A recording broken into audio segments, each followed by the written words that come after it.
welcome back to Sunny Life Channel. Thank you so much, guys, for tuning in, guys. Did you notice that actress Manaka Ranaka is expecting?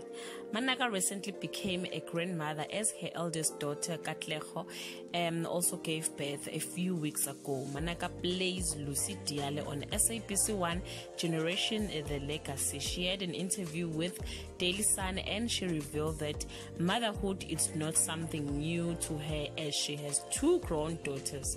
She didn't reveal the gender of her baby, and she also slammed those who hold boy children as the highest honor than girls. Gender doesn't matter. A child is a child. The expectant mother said she will be going on maternity leave very soon. Some said Lucy is very old to have a child, but guys, the fact is that the child is a blessing from God. We congratulate him and wish her all the best in this journey. Send some love on the comment section, and thank you so much, guys, for watching this video. See you on my next upload. Bye.